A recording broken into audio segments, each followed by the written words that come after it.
Semangat pagi kawan, kita lanjut kepada bagian kedua tentang manajemen aset rumah sakit, tentang pengelolaan peralatan-peralatan elektromedik bagian kedua. Kita mulai.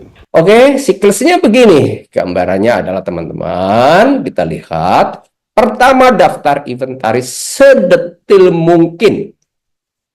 Udah, jumlah alatnya berapa? Teknologinya apa? Harga belinya berapa? Nilai investasi, nilai buku. Semua dicatat, dihitung. Kemudian menyusun program kerja. Berdasarkan regulasi, mestinya dilakukan pemeliharaan dan kalibrasi seperti ini. Berdasarkan kenyataan adalah jika alat semakin utility-nya tinggi, penggunaannya tinggi, pemeliharaannya semakin sering.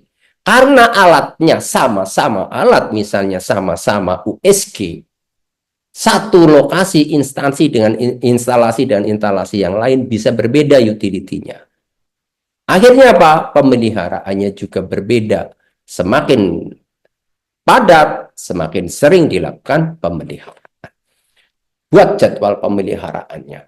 Sama-sama EKG, ada yang dilakukan 3 bulan sekali, ada yang dilakukan 6 bulan sekali. Tergantung utilitasnya tadi. Jadwal terbentuk, maka laksanakan pemeliharaan.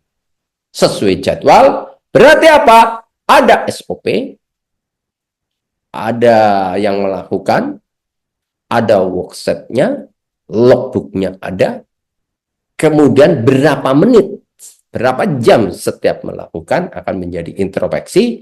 Anda melakukan rutin dalam 1 tahun, outputnya analisis beban kerja sudah langsung ketemu. Anda tidak perlu pusing-pusing hitung lagi. Dalam eksperimen 1 tahun ini Anda lakukan, sudah ketemu analisis beban kerja.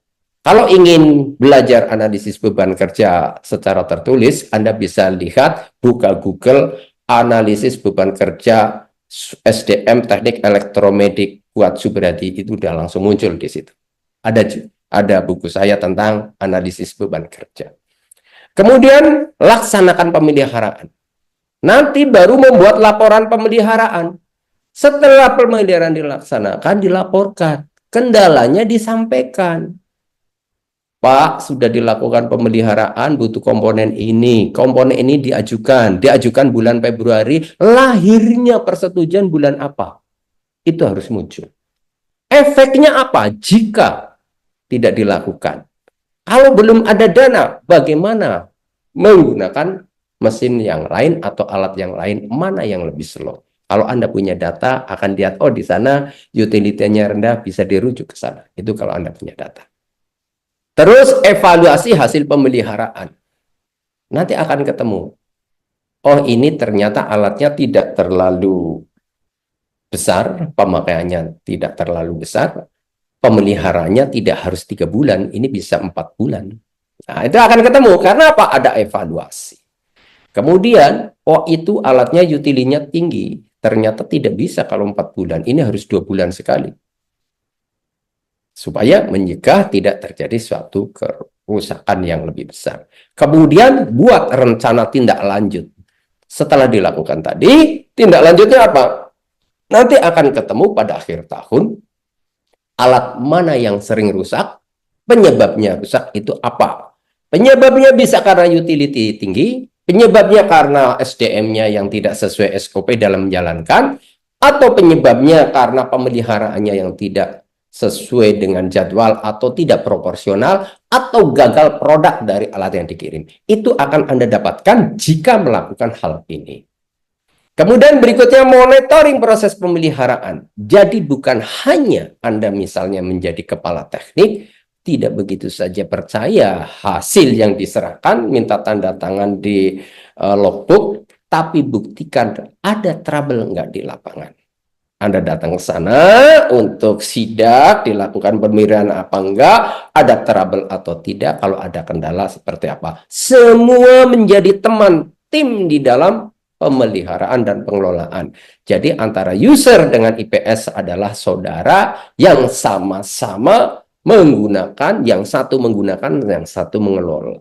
Itu adalah satu kesatuan. Kemudian akhir ceritanya adalah menyusun laporan tahunan.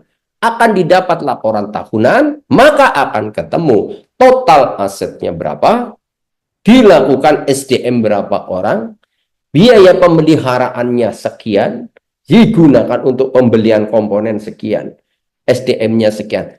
Jumlah SDM pun bisa dikelihatkan jumlahnya kurang atau tidak. Kalau jumlah SDM kurang bisa dilakukan beberapa cara. Nomor satu, bisa dilakukan alat yang tidak mampu dilakukan pemeliharaan secara internal. Jangan memaksakan diri. Lakukan karena jumlah SDM-nya kurang, lakukan kontrak maintenance kepada perusahaan lain. Kalau kontrak maintenance itu bisa dibagi lagi. Kontrak maintenance para jasa, kontrak maintenance komponen, atau kedua-duanya, atau premium. Nah, itu tapi ada suatu kepastian. Itu adalah contoh-contoh. Contohnya lagi kita lihat. Kita akan membeli barang. Namanya cat lab misalnya. Akan dilihat. Sehari estimasi berapa orang. Akan disesuaikan speknya. Manajemen butuh harganya berapa. Teknik menentukan teknologi yang sesuai ini adalah. Kemudian SDM yang memelihara dan SDM yang akan menggunakan. Karena apa? Ini yang akan bertanggung jawab pada saat menggunakan dan memelihara. Bangunannya disiapkan. Bangun fisiknya berapa, proteksi radiasinya sudah ada belum, HVAC-nya sudah cukup atau belum, kelistrikannya, groundingnya, ini sudah harus disiapkan. Artinya beli si cat lab bukan saja hanya beli biaya untuk membeli peralatan, tapi penunjang biaya pendampingnya berapa. Itu harus dihitung. Ada AC, ada listriknya tadi, kemudian ada backup-nya, genset atau UPS, juga adanya ahli teknologi. Kemudian after sales. Sebelum Anda membeli, harus tahu berapa lifetime alat ini, berapa kontrak service per tahun. Tujuannya adalah menghitung biaya operasional. Tadi sudah saya sebutkan, operasional fixed cost dan variable cost. Kalau Anda tidak mendapat informasi dari awal, maka akan terlalu sulit untuk menghitung biaya pemeliharaan. Karena apa? Kalau tidak dihitung dari awal pun, Anda tidak tahu lifetime-nya, Anda tidak bisa menuntut vendornya. Kenapa vendor kalau dihubungi ini harganya memperbaiki begitu mahal? Anda harus tahu dari awal. Saya hanya ingin menyampaikan bahwa pembelian alat baru tidak menjamin saat pembelian alat murah itu menguntungkan rumah sakit. Karena apa? Pembelian alat menghitung sampai lifetime habis.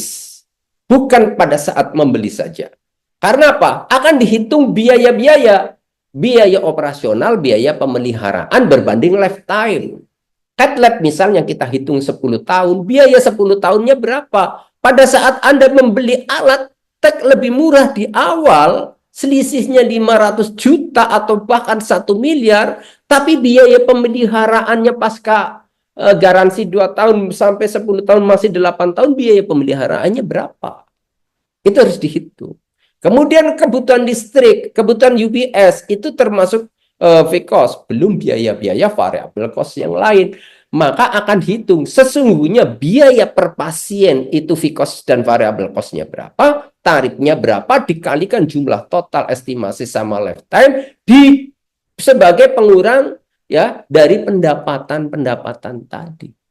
Jadi biaya operasional tadi penyusutan alat ditambah biaya-biaya yang variabel. Itu harus dihitung sejak kapan? Sejak barang belum dibeli.